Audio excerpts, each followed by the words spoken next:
Good morning. Morning, Mom. What's up? Nothing says good morning like the Trojan fight song, huh? No. We need noise for practice. Anybody? How do you think Darren reacted after almost throwing that pick early? I think Darren did a great job. He played really, really well for us. And the pick wasn't his fault. We had a receiver on the wrong route. He was trying to throw it to him, and he was nowhere to be found. So I think he was just trying to get rid of the ball. But throughout the whole game, I thought he did a great job. Proper job with his reads. You know, when they did force him to run, I thought he did a really good job on the plays that we called that were read plays for him. And then I thought he threw some unbelievable balls. The ball he threw to Darren, to LT2A for a touchdown was a great pass. So overall, I thought he played great. How are you managing confidence or overconfidence, or how do you manage these guys in these situations? We don't. I mean, these guys just are excited to play football. So we don't really hear about it. We're not concerned with outside influences. Praise and blame's all the same to us. And it was about having a good Monday, and we had a good Monday. So. How confident are you in the defense? The fact that you guys shut down Andrew Luck for the most part. You got Matt Barkley coming up. Two good quarterbacks back to back. Like how? Yeah, two entirely different things, and our confidence is all based on our preparation. So all we've got today is Monday, and we'll see as the coaches continue to implement the game plan and how we go and how we handle it and all those other things. So nothing's changed for us. Our formula for success has been, it's a 1 week season. Every single game we play. You guys can make fun of us and talk about it all you want, but I know it works, and these guys know it works. So it's about having a good Monday. These guys are off for the rest of the day. Come back and start with morning meetings from 1 to 8 o'clock, and have a good practice on Tuesday. And that's what we're concerned with. Pretty good team though coming in USC, and really good them team. Not going to be able to go to a bowl game. This is pretty big for them. Really, really, really good team. And I don't know, and I can't speculate on what their motivation is. I just watch the tape and what they did at Notre Dame. Taking Stanford into a 3 overtime game. How well they played as of late. They're explosive on the offensive side of the ball, and have one of the best quarterbacks, not just in this conference but in the country. 2 receivers in Woods and Lee. It's the best 1-2 combination I know in this league, at least, that we'll see in a very, very active athletic defense. So we know it's going to be another knockdown, drag-out battle, and that's what it usually is when Oregon's playing USC. So. Coach, you faced Steiner, you faced the Cal kid. What does Woods do different or makes him? I think the one thing with those guys that's so different is they move them in so many different spots. He'll line up as a tailback, he'll line up as a fullback, he'll line up as a tight end, he'll line up as a receiver. They put him in a million different spots, so it's not, in some of these other offenses we faced, you knew he was always going to be the widest receiver, either to the field or to the boundary. You knew where it was, but they do such a good job of scheming and putting those guys, putting Woods particularly in so many different spots that it makes it real difficult to figure out where he is, and that's the big thing during pre-snap recognition of where they've deployed their personnel. And Lane does a great job of moving around in a million different spots, and you probably got to give credit to Robert that he can handle all that. And he's played every position on offense. So and then is it communication for your guys once they? Yeah, it's a matter of everything. Where they are, what formations are they running, what do they like to do out of these things, and making sure everybody kind of understands what their attack is going to be like on each particular play. Coach, going into the Stanford game, everyone was like, it's speed versus finesse, or finesse versus power.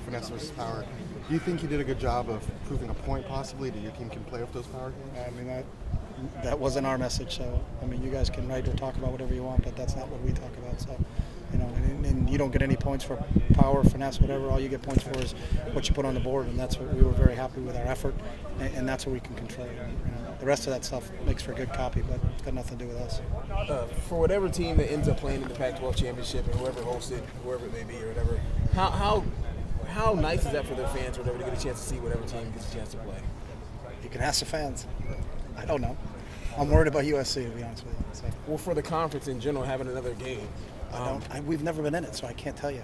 We go to it and lose. I'm going to tell you it's awful.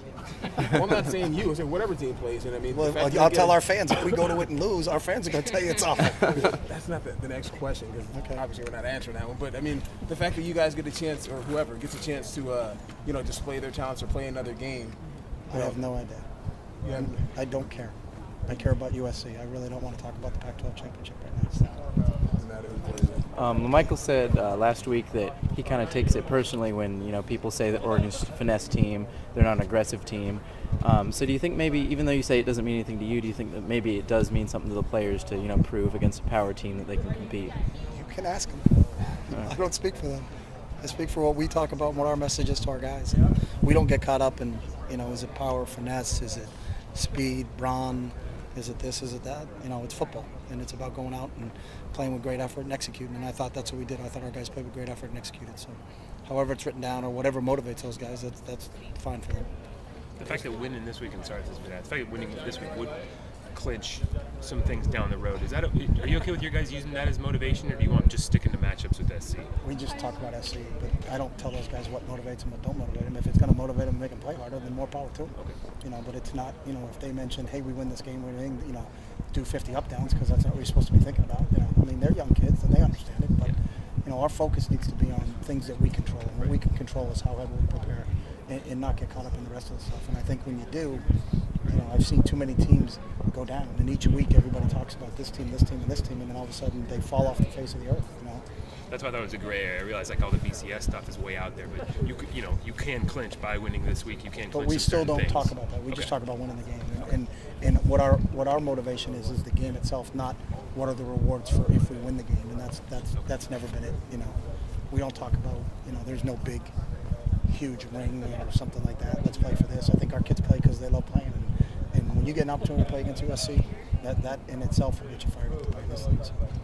In watching the tape, what do you see differently from Pete Carroll, Lane Kiffin, as far as the coaches? There's not a whole heck of a lot different. I think they're a little bit more diverse offensively. Lane is a little bit more, it looks like, more matchup oriented in terms of what he does, and that's part of what he's doing with Woods and moving him around and putting him in a lot of different spots. But there's some similarities, I think, because Lane spent time on Pete's staff, and then obviously Pete has spent time on Monty Kiffin's staff when he was younger. So each team is unique, I think, just because of the personnel. But from a scheme standpoint and an athletic standpoint, it looks like a really, really talented USC team, what you would expect. They're going to have really good athletes. They're going to be well coached, and they're playing at a real high level right now. So. That being said,